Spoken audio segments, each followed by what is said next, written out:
The human being innately is afraid and apprehensive of change. This is why it's so easy just to follow, to imitate blindly, because then you don't have to feel like you're responsible. You can blame somebody else.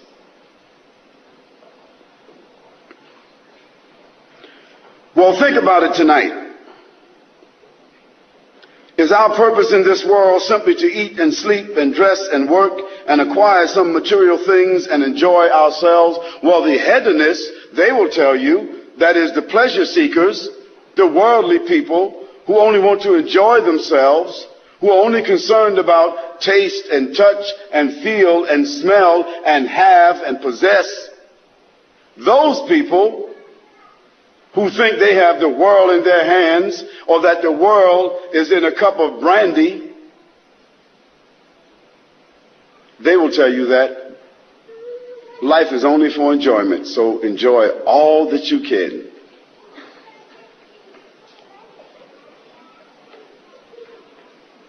Is this our purpose? Why are we born? What is the object of our existence?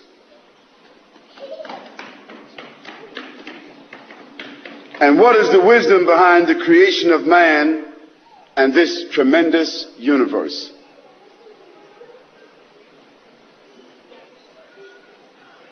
Think about that question. Think about it seriously. Now, some people will argue that there's simply no proof of any divine origin of this world. And there's no proof that there's a God. And there's no proof that this universe has come about through any divine purpose. There are those who argue that.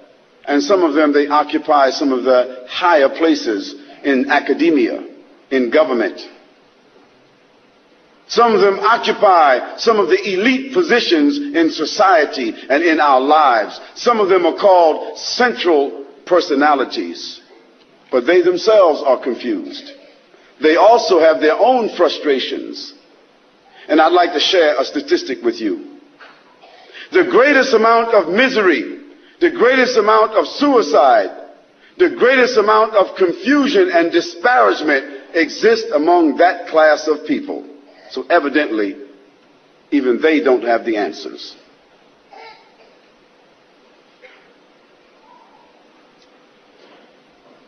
Now, there are people who argue this way, and they say that perhaps this world came about by chance. That means random. That's what chance means, random. Like going to the gambling house. You call it here the gaming rooms. They have a nice name for it here.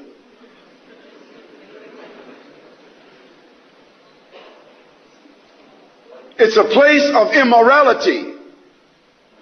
It's a place where you put your life savings on the line. You're trying to get something for nothing. You put your hard-earned money. Sometimes the man doesn't tell his wife, or the wife doesn't tell her husband, and they lose their house and their lives, taking a chance, trying to earn something for nothing. And the government has set it up and supported it with your tax dollars. And you're so foolish that you think that after you gamble for 5 years and you've lost $50,000 or $60,000, that if you win $25,000, you get real happy.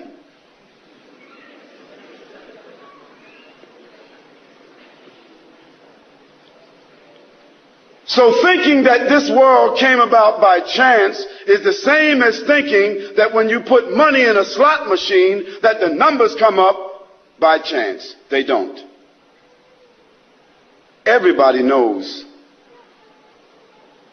that the casinos are rigged and only the house wins all the time.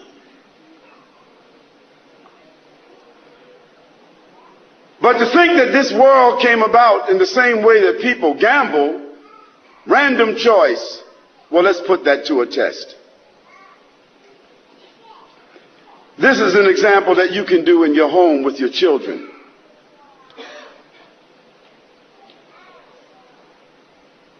Take 10 marbles, number them 1 to 10, and put them inside of a bag and shake the bag. And then close your eyes without looking inside that bag. Pull out number 1. Pull out marble number 2. Pull out marble number 3. In that order. Just 10 marbles, that's all. 5, 10.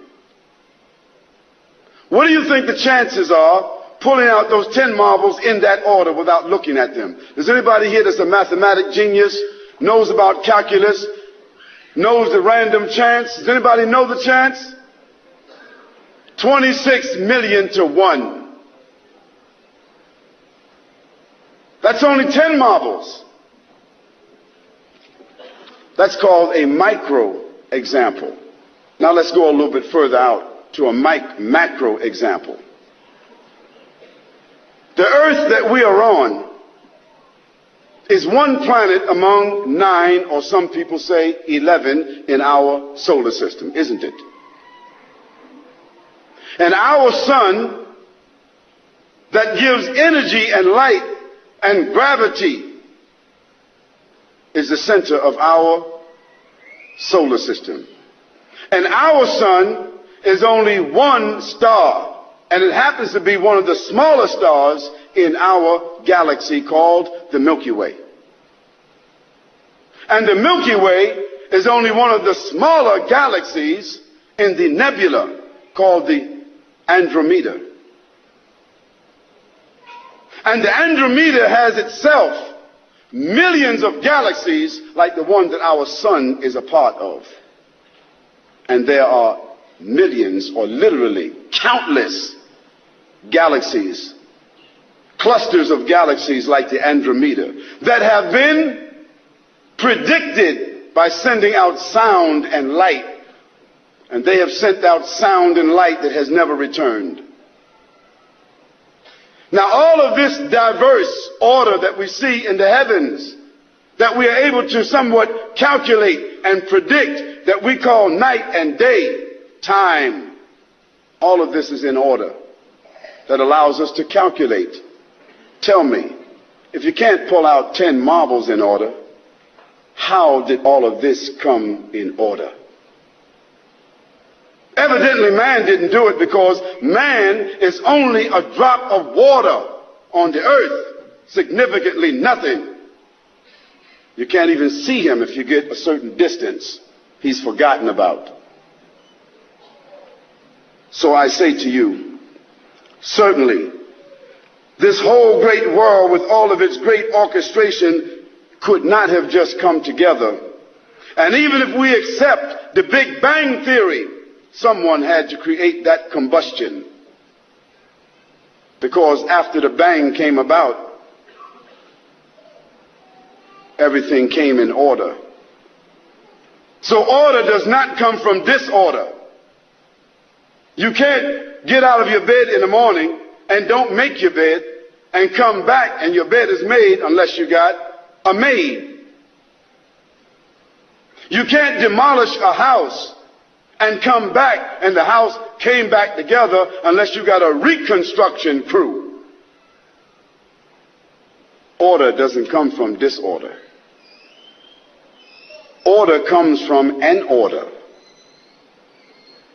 An order means a legislation. It means a science. It means a fact. It means a determination. And if man wasn't around when that Big Bang took place, he had nothing to do with that determination or anything after it. Here I would like to mention a few verses of the Quran that address this subject, because the Quran was revealed more than 1400 years ago, a book of 6,626 verses that has been retained and memorized, preserved since the time that it was revealed more than 1424 years ago. Memorized in the time of the Prophet, peace and blessing be upon him, who received it in his own life, memorized by his companions, and the same Quran is with us today. And among the people sitting here, I'm sure there are 5 or 10 people who have memorized the entire Quran. This is the phenomena If Muhammad, peace and blessing be upon him, never left anything else as a proof of his miracle and his prophethood to the world, it would be the Quran. I asked my brother to recite just a few verses and then I'll translate it.